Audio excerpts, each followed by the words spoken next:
Go ahead and kick it off, bro. So, ready? Yeah. Okay. So as many know, this is Mr. Cameron Kirby. This is my third interview with this guy. You know, what a lame. You know what I'm saying? But this lame just dropped magnificent project. Now this project is called The Dim Hue of Scatterhead.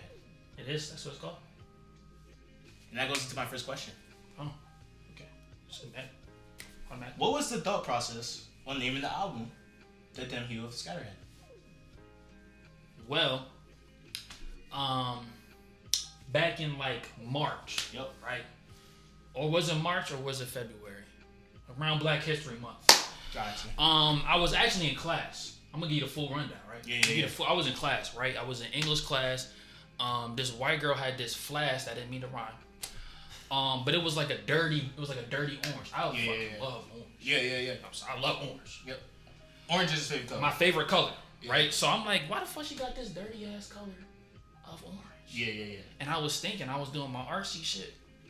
I was like, orange to me is like childhood, Frank Ocean, boom, like all the things I like, right? But the dim hue of that is like all that shit fading away. That growing up, getting out of the stuff you like. So I was like, that seems like a cool ass name. I was also thinking of like To Kill a Mockingbird, Call Me If You Get Lost. I'm like, these names is mad long. Like, so I was like, I'm gonna do the dimmer hue of orange. Mm-hmm. I stuck with that for about a month. Yeah. Right then, my mom walked in one day, making music and stuff, and she was like, my room was looking all dirty, kind of how it is now. But she was like, you know what I'm saying, you're scatterbrained or something like that. She said something along the lines of scatterbrained. Yeah. I am scatterbrained, huh? And I just kept that, and then I was like, I'm gonna do scatterhead because like Portishead, Radiohead. Yeah. I was like, I want that head part paused. So I was like, let me do this scatterhead. That seems really cool. Yep. And then kept that for a minute, did covers with that, and then I was like, I'm gonna do both. I'm gonna do the dimmed hue of Scatterhead, and then that just sounded cool. And then I was doing the spam, like the stuff on the spam page. Yeah. So then it got like, I'm not typing that the whole time, bro. I'm just gonna put Scatterhead, and then half names came in, nicknames came in. That one on the cover is Scat. Yep. So it's like 40 names now, And that also leads into my follow-up question. How many times have you changed the name of the album? Because as far as I know, once it was called The Dim Hue of Scatterhead. Yeah. And then it was Scat. Then Scatter. I think Scatterhead. Yeah, because now it's like, the full name is The Dim Hue of Scatterhead. Yeah. But like, nobody calls me Cameron, they call me Cam. It's like, this has got nicknames now. Scat, Scatterhead. You know what I'm saying? Yeah. But originally it was the dimmer hue of orange and then all that shit. Okay. That's kind of how it went, bro. Got you. Okay, next question. What's one thing that kept you pushing during this process of creating this album? I don't know. I just make music all the time. So like, I'm always pushing, I guess. I don't know. I mean, I was kind of like, like making stuff the whole time. I mean, I guess I could say the music inspirations, like listening to Stereolab and like exploring like alternative and like there's so much things like I don't even know how to say dude's name, like Dalius or something, like MF Doom songs, Black Eyed Peas, Portishead, obviously, listening to people that are inspired by Portishead, that inspired Portishead, listen to people that were all over alternative, like that Mezzane album, The Beatle and shit, Kanye and stuff, fucking Bossa Nova and stuff, El Custo, Mike, bro, it was too much stuff. I guess that's probably the reason why I was like, I got too many ideas. I gotta make all these songs, bro. You had a lot. It was a lot. It was a lot. It was a lot of processes. A lot of time. So many songs I could do another project right now. Okay. This also kind of ties in. Mm-hmm. How many versions of this album did you make before you finally said, this is the one? The one that you felt the most comfortable with, the most, like, this is what I want to put out. This is what I want to give out to my supporters and people I care about. Usually the versions, I count as versions are the track listing. Like, this album evolved every day. But the track listing was basically what made it a different version. Like, the first version, probably like 50-something's like 50 minutes. Over 50 minutes. Yeah. And then I had a whole like month or two, like, April, May or something like that. I was making hella songs. Yep. So then the ones I wanted to be on the album, I made it got to like 58 minutes. And then I cut all them down. And then that went to like 56. And then I added hella bridges and outros and intros. And then that went back to 57. And then I was like, fuck, bro. this too damn long, bro. It's long as shit. You know what I'm saying? 57 minutes, nigga. It ain't feel like it, but I just know niggas is gonna be like. And not to mention, like when this album's getting processed, I remember he said he wanted the album long. Yeah, I did. Your bro. main thing when you first walked into it. You wanted it to be long. So when I remember when I first heard it, I think it was like 54 minutes. Yeah, it was that too. Bro. And then you cut it down to originally like 50. Yeah, bro. Like, it used to be like 17. Like the highest I ever got was 17 songs. It was like 3-4 interludes. Like She References long as shit. So long as shit. You know what I mean? Like, bro, these songs long as fuck, bro. You know what I'm saying? Like the bridge on So Long was way longer than that. It was dead ass so long. Yeah. So I was like, cut that bitch down. So short. You know what I'm saying? So 50 minutes. That's a good time. Round it out. Yeah. You know what I'm saying? Good number. Yeah. Okay. Next question. How is your mindset different from when you released Masawami to now the Dem Hue of Scatterhead? Well, Masawami, I was just trying to do like whatever the fuck I wanted. I wanted to do like distortion, and I had a few things I was kind of wanting to talk about, but it was like, you know, nothing crazy. Like my life was pretty chill, I guess. I didn't like college, I guess. That's the big thing I was dealing with. But like Scatterhead, nigga, it's not like I'm in a third world country, my life sucks. But like American, you know, saying his life sucks, but my life was pretty like, my brain was pretty like just bad, bro. Yeah. You know what I'm saying? Like just, I mean, not necessarily like I was down, but I was also like all over the place. Like, you know, I started this shit before Masawami came out. So I'm like already, like I already know I made this, I got this. I'm saying, and then Masawami comes up, everybody likes it. I'm like, fuck, I can make some better shit than that. Yeah, niggas is loving Plug, and then I'm like, bro, I gotta make another great thing, and I was just like, fuck, bro. And then I went through all of January making like 30,000 beats, bro. There's a day I made like 17 beats. No bullshit. I think it's like January 17th. Really? Made like hella beats, that's like 20-something beats, bro, and they were all booty. And I was like, fuck. They probably weren't all booty guys. No. Okay, well, there was some that I made in January that kind of like helped the ones that came out. Yeah. But like, no, they were dead ass like trash, bro. Like dead ass being like, I was so like just down on myself and like, let's make this, let's make that. And then I remember there was a point where I was like, I probably got my phone. It used to be on version 1. Yeah. I was like, I'm not gonna say shit. I'm not gonna do anything on Instagram. I'm gonna just listen to music. And then I'm gonna try to make the best album I could possibly can. That's it. Cause at that time I was trying to make so many leftist weird beats that it was like, it has to be weird, but it has to be good. Yeah. And that good didn't come until like, you know, right before like March. You know what I'm saying? Cause I was starting to make Ma and So Long and what else? Yeah. It didn't before that, bro. The shit that was from January to like February, that little 2 month span was like, bro, we're not gonna have nothing, bro. Like dead ass, bro. I was so like, and then there was like real life shit. Yeah. That was like in the album, and songs didn't come out because they were too down. Like the Stone Face when I said in the last interview, I can't wait for niggas to hear that. Nigga, that shit's not even coming out, bro.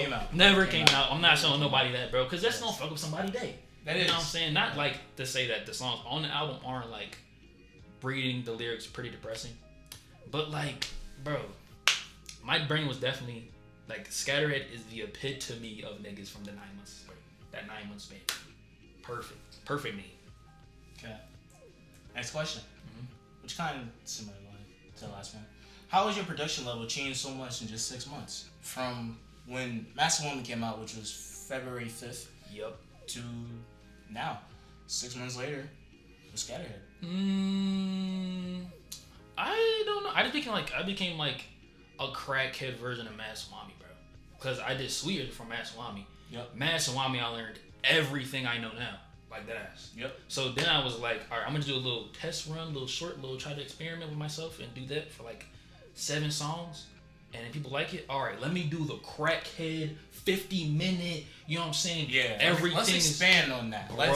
Let's do better. Expanded, like it may not seem because, you know, don't like is like, where did that come from? Yeah. But like, nigga, I was doing this shit, bro. I have rock this freaking album over there. Y'all can't see that. But there's rock songs on my first project, but it's just booty. So it's not new to me. I listen to NERD. Jump. Yeah. When I heard Jump for the first time, niggas crashed out. You know, niggas heard Cherry Bomb.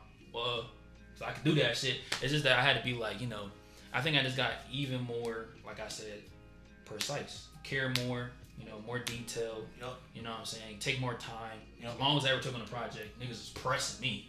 We was. Niggas was pressing. All of us niggas dropped a Terrified video and they asking for the album. Yeah. Nigga, Terrified is out. Listen to Terrified. Nah, we want the album. Nah, bro. Fuck that. We want the album. And next time I do a single, enjoy the single. Cause we did though. The singles be fire. The single was fire, and not to mention Terrified. Shout out my nigga Muda. Shout out my nigga Muda. My real nigga, bro. But no, real rap, like, that just, you know what I'm saying? Just every time I make something, a project, I just try to care even more. Like, hopefully, you know what I'm saying? I do one where it's like, you know, I just balls out, dick out. Made that shit yesterday. Yeah. You know, 30 minutes, but that's how it be. Do you like that? Okay. What inspired you, and what made you make the song Mellow? So, this is kind of a little long. I'm trying to make it short. But the song Around the Block, right? I liked it. I liked that topic so much. I love that song. And people were really liking it. They talking about the brother, and people had their own stories about it. I was like, that's a cool topic. I'll make a song about that later. And then I did that. I did the first version probably like March. That's why I make a lot of songs for the album. That ended up on the album. I made the first version. I was trying to go for like some like Peanut by Earl, like The Wait 2K20 by Mike. Those songs right there, it's like, you know, they're just rapping the realest shit over the most distorted, jazzy shit, and you can't hear what they're saying. Yeah. I was like, I like that. Yeah. So I did that, but I did an intro because I was doing a whole lot of intros and shit, like alternative intros from YouTube, basically trying to do my own version of that. So I did an intro, then I did that, and then I kept that, add some clips from him talking and stuff, and then I cried. I made that. I did. Really? Yeah, it was very. That's crazy. You got to go back and look at the videos, and you know what I'm saying. So I was like, damn, this is gonna be a hard song right here. So then, basically, didn't touch that for the next 5 versions of the album. Didn't touch it until like June or something. Still experimenting, making beats. So then I ended up making the beat for the actual Mellow, which was like, it was called Bottle. Bottle 2. I always call stuff weird stuff. There was probably a bottle on my desk. Yeah, something like that. It was Bottle 2. Mm-hmm. And then I was like, I like this beat, bro. Didn't touch for like a week.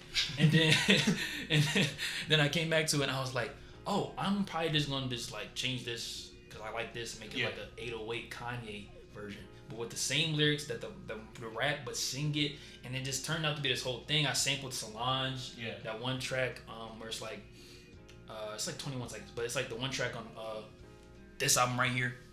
You know what I'm saying? But I love that song on her album. Yeah, and I love the drums, so I always knew I was gonna sample. I tried to sample Don't Receptor, but I couldn't sample.